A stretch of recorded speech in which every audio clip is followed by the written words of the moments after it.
पुनः सभा लगेगी, और जब जब तुम्हारे लिए ये सभा लगी है, तब तब एक मां ने अपने पुत्र पर मृत्यु की तलवार मंडराते हुए देखी है। किंतु माँ, हर बार मेरी रक्षा भी तो हुई है ना। चमत्कार भ्रम है प्रहलाद, तुम मेरे सत्य हो।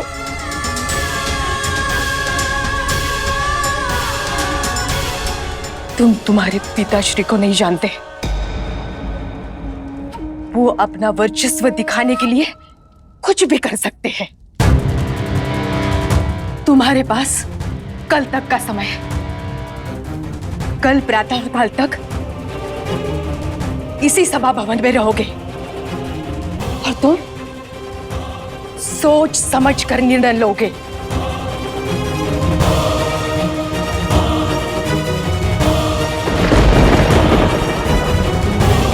इस संसार के एक ही भगवान है, और वो है तुम्हारे पिता भगवान हिरण्यकश्यप। कल तुम यही खड़े होकर अपने पिता से क्षमा मांगोगे, उनकी जय जयकार करोगे।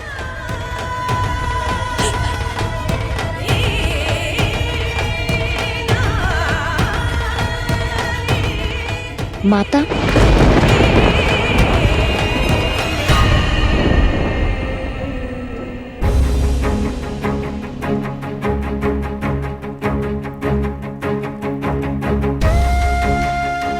यदि तुम अपनी मां की आंखों में आंसू नहीं देखना चाहते,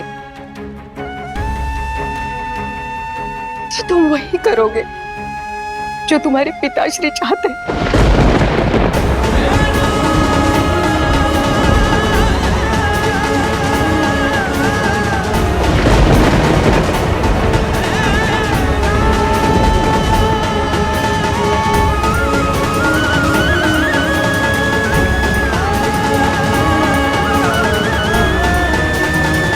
हे नारायण, रक्षा करें एक और मेरे माता के आंसू, एक और आपके भक्तों।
रोइए मत राजकुमार। नहीं माँ,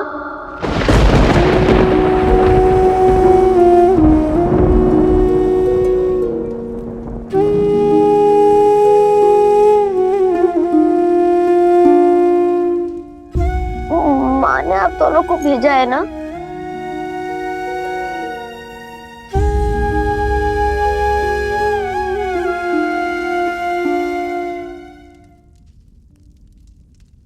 वो अभी भी मुझसे रुष्ट है। कदाचित तभी वो नहीं समझ रही, ना जाने क्यों वो रोती है। पता नहीं कि वो क्यों नहीं समझती कि जब तक नारायण मेरे साथ है तो मेरा बाल भी बांका नहीं हो सकता।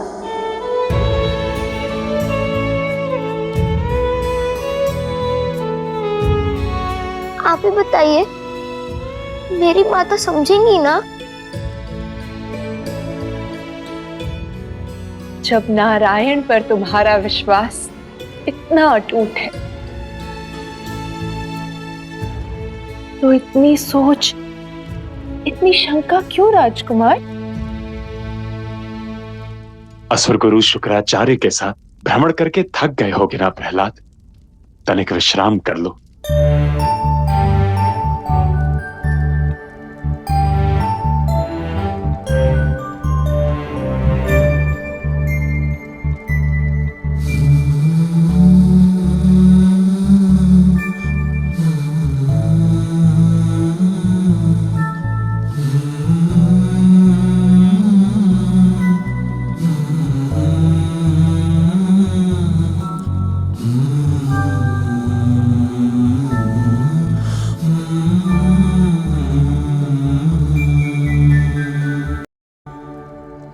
अच्युतं केशवं राम नारायणं कृष्ण दामोदरं वासुदेवं हरिं श्रीधरं माधवं गोपिकावल्लभं जानकी नायकं रामचन्द्रं भजे।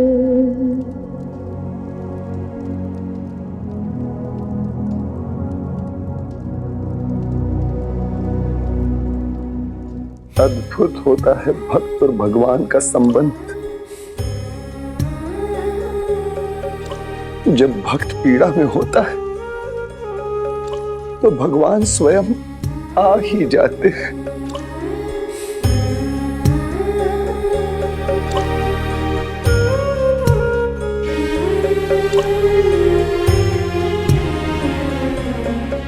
प्रहलाद की भक्ति की जय।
भगवान हिरण्यकश्यप की जय, भगवान हिरण्यकश्यप की जय, भगवान हिरण्यकश्यप की जय, भगवान हिरण्यकश्यप की जय, भगवान हिरण्यकश्यप की जय, भगवान हिरण्यकश्यप की जय, भगवान हिरण्यकश्यप की जय।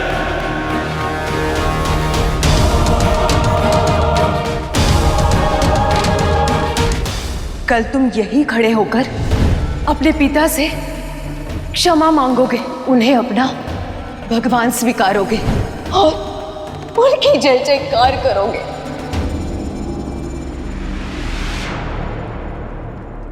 जो तुमने कल किया उसकी जानकारी गुरुदेव ने दी मुझे।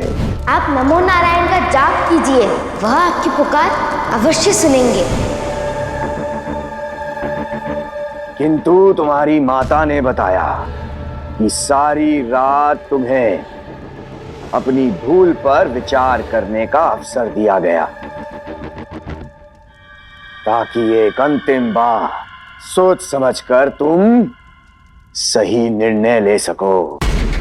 तो बताओ, क्या निर्णय है तुम्हारा?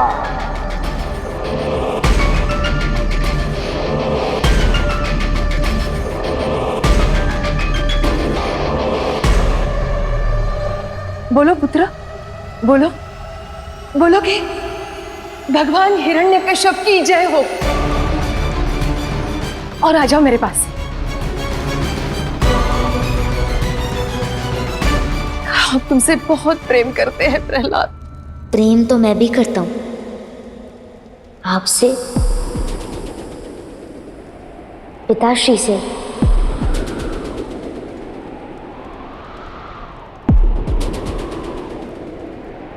और नारायण से, और नारायण से, और नारायण से, और नारायण से, और नारायण से, और नारायण से, और नारायण से, और नारायण से, और नारायण से, और नारायण से, और नारायण से, और नारायण से।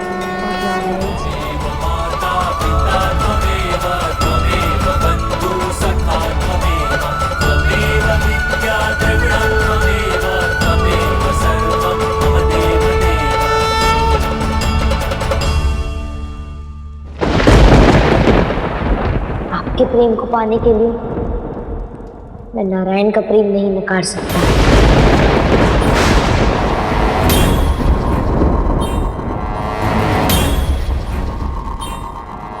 मैं ये भी नहीं नकार सकता कि मेरे पिताश्री असुरों में श्रेष्ठ हैं। और मैं ये भी मानता हूँ कि मेरे पिताश्री की ख्याति पूरी दुनिया में फैली हुई है। और मैं ये भी जानता हूँ कि सब उनको भगवान मानने लगे हैं। बधाई हो गुरुदेव। प्रहलाद ने उचित मार्ग का चयन कर ही लिया। किंतु मैं क्या करूं? मेरा मन इन्हें भगवान नहीं मानता।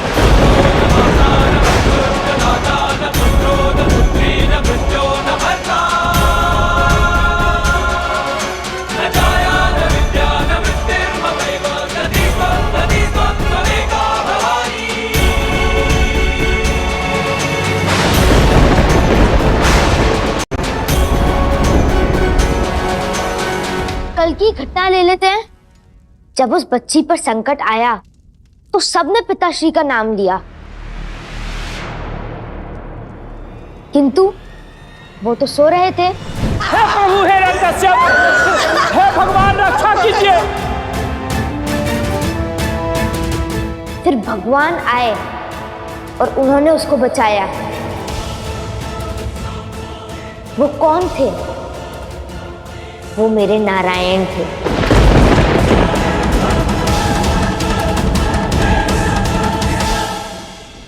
भक्त चैन से सो पाए, इसलिए भगवान अपना सुख त्याग देते हैं।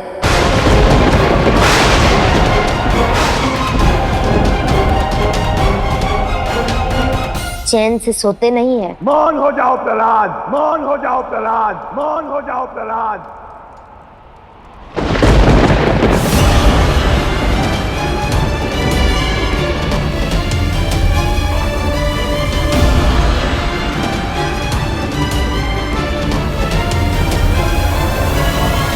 एक शब्द और नहीं, अन्यथा तुम्हें राजद्रोही घोषित कर दिया जाएगा।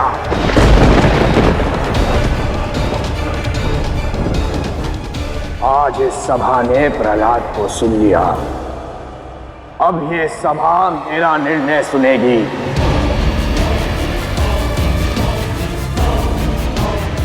ये आदेश है मेरा। आज के बाद प्रहलाद कभी नमो नारायण नहीं बोलेगा।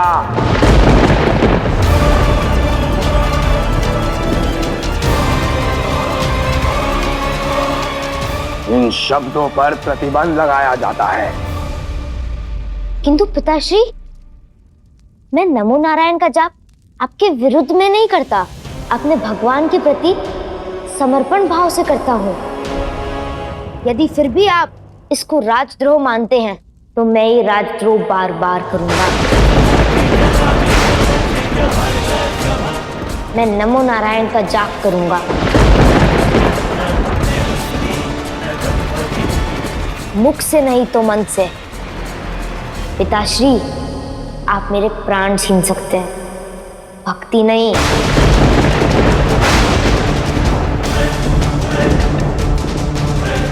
जब तक तन में श्वास है, हर श्वास नारायण के नाम की है।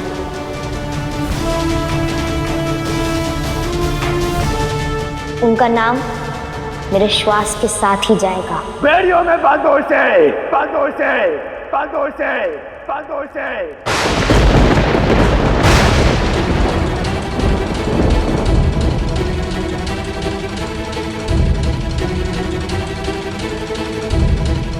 पुत्र नहीं, राजद्रोही है ये।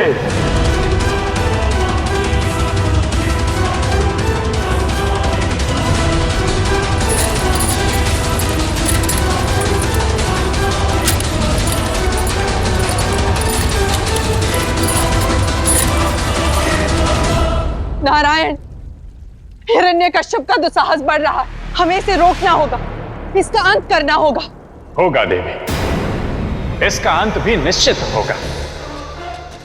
जिस प्रकार रात्रि के बाद भोर का सूर्य जगमगाता है, पाप के चित्कार में पुण्य का शंखनाद होता है, उसी प्रकार इसका भी अंत होगा।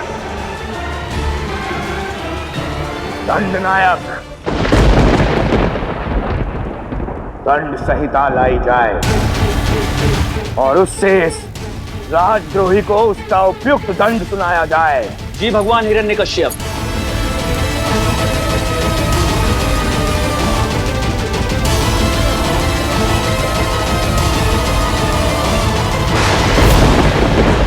देखिए इसका दुस्साहस, एक नन्हे से बालक पर इतना अत्याचार।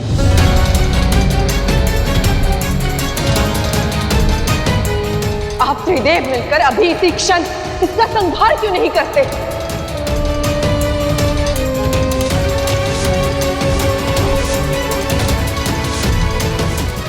पाप और पापी दोनों ही सामने, किंतु फिर भी पुत्र प्रहलाद को इतनी पीड़ा क्यों भोगनी पड़ रही है?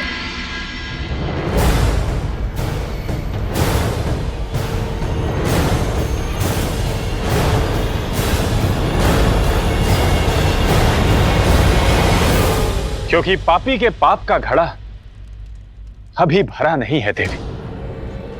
जब भरेगा तो टूटेगा उसका अभिमान, उसका भ्रम, और होगा उसका अंत। अर्थात जब तक पाप का घड़ा नहीं भरेगा नारायण, हम प्रहलाद पर अत्याचार होने देंगे? भक्ति की पीड़ा पर मूक दर्शक बने रहेंगे? ये कैसा सिद्धांत, कैसा न्याय है नारायण? बताइए गुरुदेव, क्या लिखा है न्याय संविधान में? एक 7 वर्ष के बालक के राजद्रोह के लिए कौन सा दंड बताया गया है?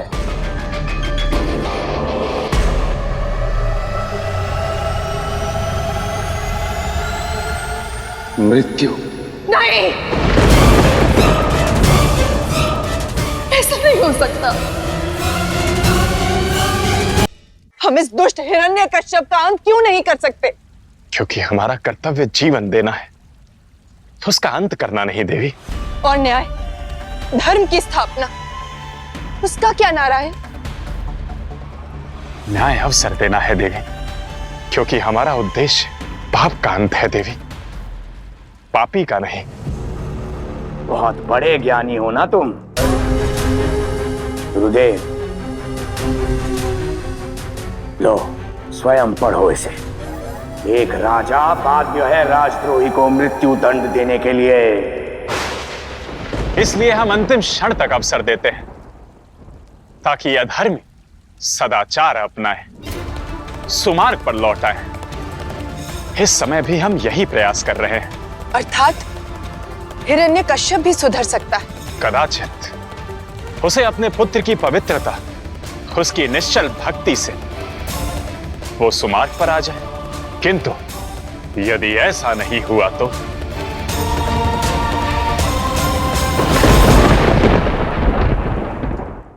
जब तुम्हारा जन्म हुआ था प्रहलाद, एक नव मधु के समान इस राजसभा को सजाया गया था, और फिर तुम बड़े हुए तो मुझे ज्ञात हुआ कि मेरे पुत्र को लड्डू बहुत प्रिय है। तो राज्य भर के मिष्ठान भंडार से तुम्हारे लिए स्वादिष्ट लड्डू मंगवाता गया। जिस पिता ने तुम्हारे जीवन को रंग रसों से भरने का प्रयास किया, तुम उन्हीं के सम्मान में विष घोलने लगे। एक राजा के विरुद्ध तो हो गए, कम से कम अपने पिता के पक्ष में तो आ जाओ। वचन दो इस सभा को कि आज के बाद कभी नमो नारायण नहीं कहोगे।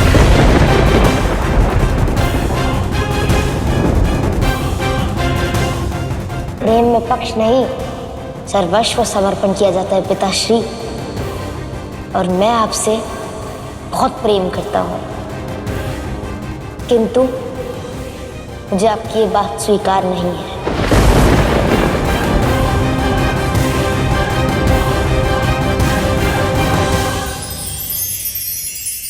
सूर्य,